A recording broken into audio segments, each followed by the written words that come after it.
the ball. Joining me now, Steve Pomerantz. He's the former assistant director of the FBI, #3 guy at the FBI, who also served as chief of the FBI's counterterrorism section, had 27 years with the FBI, and so we are honored to speak with you today, Steve. You're a great guest to have on this. Thanks, Megyn. Of course, there's going to be Monday morning quarterbacking on this, and let's just say the FBI got this guy. You know, they ultimately got this guy and the brother within 5 days of the attack, but we have to take a hard look back and find out why they didn't have him on a watch list, they didn't know more about him, and why they would have closed a file on a guy who, you know, according to Steve Emerson, 3 years ago, which would have been, you know, prior to 2011, started posting radical jihadist-type videos on his YouTube channel. Well, let me say this, as the former chief of counterterrorism, to get the kind of information that's being talked about now in relation to this individual is a extremely common occurrence. Happens not 10 times a week, but hundreds of times. You get fragments of information from foreign intelligence services about people living in this country.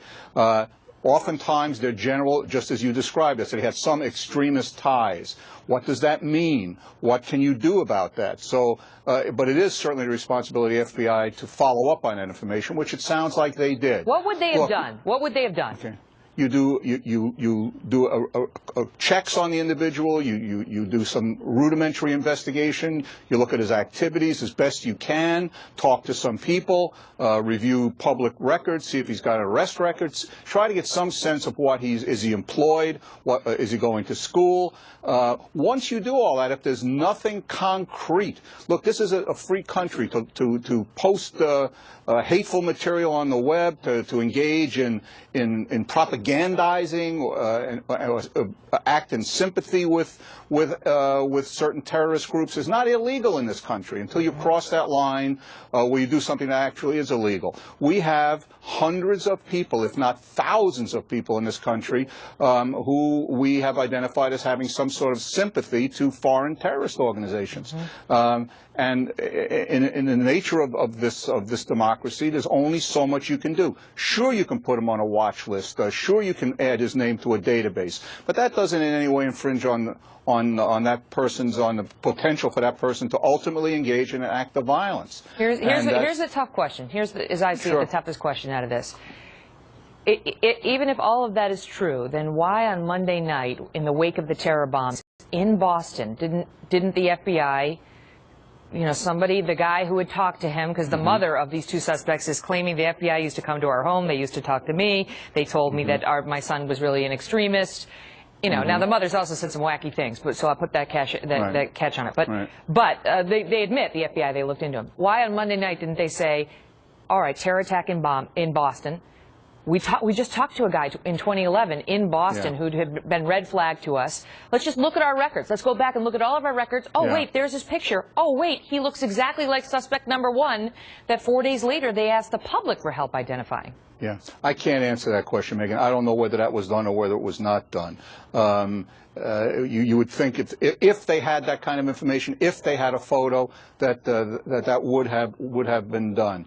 And I can't answer that question. Would that I know it's so easy to Monday morning quarterback, so please forgive me. I'm playing devil's advocate here. But would that normally be done? You know, when you were running the counterterrorism division, if you on the Monday night of the bombing attack, would you have said, I want all leads we've had in Boston in the past 5 years on possible extremists, you know, and you know the general age range, it's usually guys in their 20s or 30s. You know, would you have said, these are the criteria, go pump them into the system, everybody who's been talking to possible extremists in the area, get back to me with a report? You know, Megyn, I use that old expression you've heard a million times in terms of investigations on law enforcement. You round up the usual suspects, or at least you identify the usual suspects. That's one of the first things you do in any kind of a criminal investigation. And this ultimately or fundamentally is a criminal investigation. And you certainly do it. You try to identify likely suspects in the area. Whether that was done in this case or not, I just don't know the answer to that. You know, everything that was done by the FBI, I'm sure is going to come out out because you're asking good questions. Everybody's going to ask these same questions. Certainly Congress is going to want to know. So to go back and see what kind of information did we get, if indeed it is from was Russian-based. What did the FBI do to follow up? What did they do in terms of going back and asking the Russians for more detail? All of this is going to become public and obvious in the months to come. I'm certain of that, and I think it's only fair to wait until all that is in and then make your judgment. You can't look at this fairly at this point in time and not come to the conclusion that law enforcement in general, the FBI in particular as the lead agency, did a terrific job in terms of responding, of gathering evidence, of controlling the scene, of dealing with all the outfall of all of this, and ultimately in very quick fashion identifying and arresting the perpetrators. You know, it's been a great job. We live in that 24 CSI, NCIS world where people believe it's so easy. You know, you just pump the information in the computer and you have all the answers. And that's sadly, unfortunate, Megyn. It's just not true. That's unfortunate. And, you know, now comes the really difficult part and the part of the investigation where people need to be patient, because the FBI and the rest of the intelligence and law enforcement community will turn inside out to identify any possible additional suspects and subjects, to determine all the activities of these two guys.